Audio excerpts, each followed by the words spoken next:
नमस्कार, नवजागरण लाइव में आप सभी का स्वागत है। मैं हूँ राजकुमार अनुरागी और अभी हम बैठे हैं वैभव मिश्रा जी के साथ। वैभव मिश्रा जी हमारे बिहार के चर्चित नाम आदरणीय ललित नारायण मिश्रा जी के पोते हैं। ललित नारायण मिश्रा जी भारत सरकार में मंत्री भी रह चुके हैं और काफ़ी चर्चित नाम है। तो वैभव मिश्रा जी सुप्रीम कोर्ट में अधिवक्ता हैं और अभी हम आए हैं इनके पास, इनके आवास पे और बात करेंगे। कुछ चर्चित मुद्दे हैं अभी। एक तो बिहार में जो जातिगत जनगणना हो रही है, उस पे पटना हाई कोर्ट ने अंतरिम रोक लगा दी है। अभी आज ही ऑर्डर आया है, तो उस पे बात करेंगे। दूसरा, अभी जो पहलवानों को लेके जंतर मंतर पे प्रदर्शन चल रहा है, उस पे भी बात करेंगे। तो सर, स्वागत है आपका हमारे चैनल में। बहुत बहुत धन्यवाद राजकुमार जी। सर, अभी जो बिहार में जातिगत जनगणना हो रही थी, स्टेट गवर्नमेंट करा रहा था, तो उस पे अभी रोक लगा दी गई है। क्या आपके पास सूचना है, किस तरह की जानकारी? अभी जस्ट ऑर्डर शेयर हुआ है पटना हाई कोर्ट का। कास्ट बेस्ड सर्विस चल रहा था, उस पर एक स्टे लग गया है। तो मैं लीगल पॉइंट इस पे दर्शाना चाहूँगा। एक सेंसस एक्ट था, आई थिंक 1948 का, सेंट्रल गवर्नमेंट का। तो आई थिंक जो अभी जजमेंट जस्ट आया ही है, तो हम लोग इनिशियल प्राइमा फेसी रीडिंग्स कर रहे थे, तो उसके बेसिस पे लगा कि एक लीगल रीजनिंग की वजह से, non political but legal reasoning की वजह से शायद स्टे दिया है कि सेंट्रल गवर्नमेंट के अनुसार ये कास्ट सर्वे होना चाहिए था। एंड आई थिंक ये सेंसस एक्ट ऑलरेडी है सेंट्रल गवर्नमेंट के अंदर, तो उसके आधार पर शायद ये सर्वे उस आधार पर शायद नहीं हुआ है, इसलिए शायद स्टे लगाया गया है। पर पिटिशन जो फाइल हुआ अभी पूरा डिस्पोज ऑफ नहीं हुआ है, जितना हम लोग पढ़े हैं, अभी शायद पेंडिंग ही है। तो अभी देखते हैं इसमें क्या होता है। But based on legal grounds इसको रोका गया है कि सेंट्रल गवर्नमेंट शायद करना चाहिए था, इसलिए स्टेट गवर्नमेंट शायद नहीं करना चाहिए था, अधिकार शायद नहीं है। और as per law and ordinance notification central government से अगर आता, क्योंकि पावर शायद सेंट्रल गवर्नमेंट के अंदर था ऐसा सर्वे कराने का, क्योंकि सर्वे का जो जो प्रोसेस था, जो ऑर्डर में आया है कि स्टेट गवर्नमेंट में जो जितने लोग हैं उनका कास्ट सर्वे, और जो स्टेट के बाहर भी जो लोग रहते हैं बिहार मूल्य के, उनका भी कास्ट सर्वे लेने का था इसमें प्रोसेस। तो वही हाई कोर्ट ने इसमें ऑर्डर में लिखा भी है कि ये प्रोसेस किस तरीके का है और कैसे अगर हो रहा है, तो ये देखना पड़ेगा। इसलिए इन द मीन टाइम जो डेटा कलेक्ट किया भी है एडमिनिस्ट्रेशन ने, उस पर भी सरकार ने बोला अभी इसको आप शेयर ना करें, और इस पर अभी रोक लगाई हुई है कि अभी आगे इस पर ना बढ़ने के लिए, जब तक पिटिशन जब तक पेंडिंग है फिलहाल। जी, तो आगे इसमें क्या संभावना है? आगे फिर ऑर्डर दे सकती है कोर्ट, या कुछ उसमें फेरबदल करके?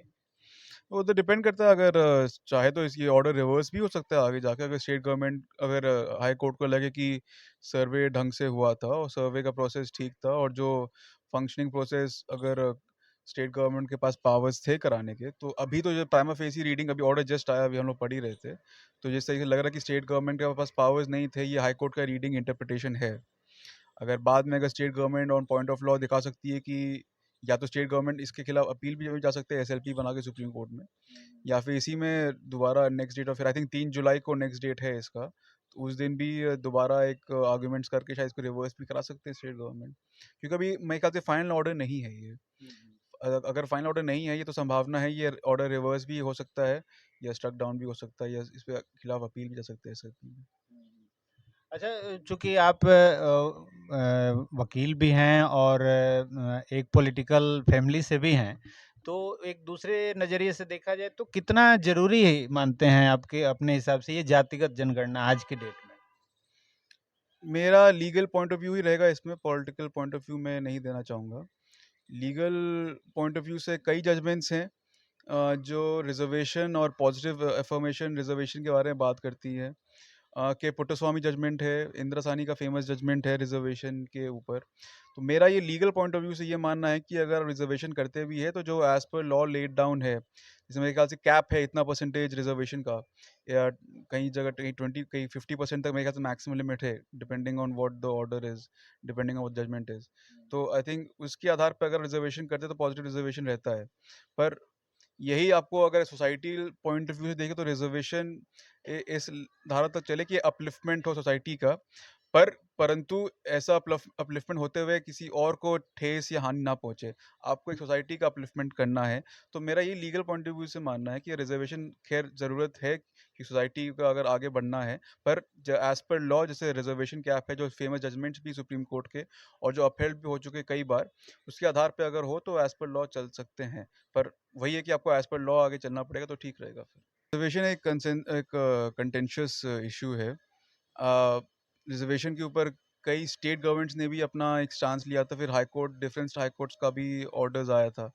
फिर बट वही जब मामला जब सुप्रीम कोर्ट तक जाता है, तो फेमस जजमेंट से मैंने बोला, पुट्टू स्वामी जजमेंट है, इंदिरा सानी का जजमेंट है, उसके आधार पे देखा जाता है, भले ही कोई भी स्टेट गवर्नमेंट या सेंट्रल गवर्नमेंट अपना ऑर्डिनेंस ले आए, नोटिफिकेशन ले आए, तो जैसे मैं बार बार दोहरा रहा हूँ, स्टेट नोट कैप जो होता है मैक्सिमम लिमिट 50% का, उसके आधार पर अगर रिजर्वेशन चले या जो जजमेंट है सुप्रीम कोर्ट को उसके आधार पर चले, तब ठीक रहेगा। नहीं तो फिर बाद में फिर कोर्ट में तो ऑर्डर आएगा ही आएगा, या तो फॉर या तो अगेंस्ट आएगा। पर अगर लेट डाउन लॉ ऑलरेडी है सुप्रीम कोर्ट का, तो उसी के आधार पर आप चल पाएंगे, और नहीं तो फिर आगे जाके उस पर फिर डिसीजन आएगा एक तरफा या दूसरी तरफा। फिर अब मेरे ख्याल सोसाइटी में अभी काफ़ी डिविजन्स हैं कि रिजर्वेशन रहना चाहिए, क्या सिर्फ इकोनॉमिकल रिजर्वेशन रहना चाहिए या कास्ट बेस्ड रिजर्वेशन रहना चाहिए। ये एक सवाल सोसाइटी के लिए है। सरकार तो देखेगी, वो सोसाइटी को अपने भी देखना चाहिए कि रिजर्वेशन आगे रहना चाहिए। अगर लोग में, जनता के अंदर मन में ये भावना है कि रिजर्वेशन रहना चाहिए, तो रहेगा। अगर जनता के मन में ये भावना है कि रिजर्वेशन सिर्फ इकोनॉमिकली रहना चाहिए, तो इकोनॉमिकली रहेगा। अगर जनता के मन में अभी भी है, क्योंकि सोसाइटी आप देखें काफ़ी डिवाइडेड है। जो सोसाइटी दिल्ली में है, बम्बई में है, कलकत्ता में है, वो सोसाइटी बिहार में, छत्तीसगढ़ में, जमशेदपुर, झारखंड में नहीं है। वहाँ की सोसाइटी अलग है। आप छोटे शहरों में जाएंगे, आपकी इंदौर में जाएंगे, या पटना तरफ जाएंगे, या बेगूसराय जाएंगे, या गोपालगंज जाएंगे, या गोरखपुर तरफ जाएंगे, वहाँ की सोसाइटी अलग है कलकत्ता की सोसाइटी से, बैंगलोर की सोसाइटी से, बम्बई की सोसाइटी से। तो एक सोसाइटी को देखना पड़ेगा कि रिजर्वेशन अर्बन एरिया में कैसे तरीके से लागू होगा, एक रिजर्वेशन रूरल तरीके से कैसे लागू होगा। तो एक सरकार के सवाल से अच्छा होगा एक सोसाइटी अपने अंदर खुद झांक के देखे कि रिजर्वेशन किस तरीके से होना चाहिए भी, तो क्या इकोनॉमिकल होना चाहिए या कास्ट बेस्ड होना चाहिए। सोसाइटी खुद ही अलग अलग देश के अलग अलग अंग हिस्सों में अलग अलग टाइप से, तो सोसाइटी लोगों को खुद देखना पड़ेगा कि रिजर्वेशन किस तरीके से होना चाहिए। अच्छा, दूसरे पॉइंट पे चलते हैं। अभी दिल्ली में जो हमारे इंटरनेशनल खिलाड़ी हैं, पहलवान हैं, उनका प्रदर्शन चल रहा है। जो अध्यक्ष हैं उनके कुश्ती संघ के, खेल संघ के, बृजभूषण शरण सिंह के खिलाफ यौन उत्पीड़न का मामला बन रहा है, और उनका आरोप है कि उनके साथ है और लगातार हो रहा है। तो उसमें एफआईआर काफ़ी जद्दोजहद के बाद, सुप्रीम कोर्ट के ऑर्डर के बाद एफआईआर दर्ज हुआ है। क्या हो सकता है इसमें, कितनी गिरफ्तारी की संभावना है, और कानून के हिसाब से इसको कैसे देख रहे हैं आप? एफआईआर इसमें दर्ज हो चुका है। आई एज लीगली मैं इस पर यही बोलूँगा कि जो प्रोसेस होता है कि एफआईआर के बाद इन्वेस्टिगेटिंग ऑफिसर अपना इन्वेस्टिगेशन करेंगे। आई थिंक स्टेटमेंट रिकॉर्ड होगा विक्टिम का, और स्टेटमेंट रिकॉर्ड फिर आई थिंक अक्यूज से उनका भी स्टेटमेंट रिकॉर्ड होगा, उनको मेरे ख्याल से समन किया जाएगा। फिर उसके हिसाब से जैसा रिपोर्ट बनता है अरेस्ट करने का, वो फिर अपने दिल्ली पुलिस अपने अनुसार देखेंगी। फिर चार्जशीट फाइल होगा मैं कोर्ट में, उसके हिसाब से अगर ऑफेंस के डिपेंड करता है ऑफेंस किस टाइप का है, तब फिर अक्यूज चाहे तो बेल के लिए अपना डाल सकते हैं। फिर अगर एक और चीज़, अगर कंप्लेनेंट खुश नहीं है इन्वेस्टिगेशन रिपोर्ट से, कंप्लेनेंट सेटिस्फाइड नहीं है जो धाराएं लगी हैं, तो कंप्लेनेंट भी अपना डाल सकते हैं कि अब कोर्ट के पास जा सकते हैं कि जो धाराएं लगी शायद स्ट्रिक्ट नहीं है। उसके लिए भी कंप्लेंट का भी राइट है इसमें करने का। बट यही कि अगर पुलिस इन्वेस्टिगेशन अगर कर रही, तो अब इन्वेस्टिगेशन देखते हैं इसमें किस तरीके से चलता है, और एफआईआर के बाद क्या प्रोसेस चलता है। पर एक प्रोसेस यही है, विक्टिम का स्टेटमेंट रिकॉर्ड, अक्यूज का फिर स्टेटमेंट रिकॉर्ड, और उस हिसाब से अरेस्ट होना नहीं होना फिर इन्वेस्टिगेशन पे डिपेंड करता है, और फिर आगे जाके चार्जशीट फाइल होगा कोर्ट में। चलिए, आपने अपना कीमती समय दिया, बहुत बहुत धन्यवाद इसके लिए। बहुत बहुत धन्यवाद, थैंक यू।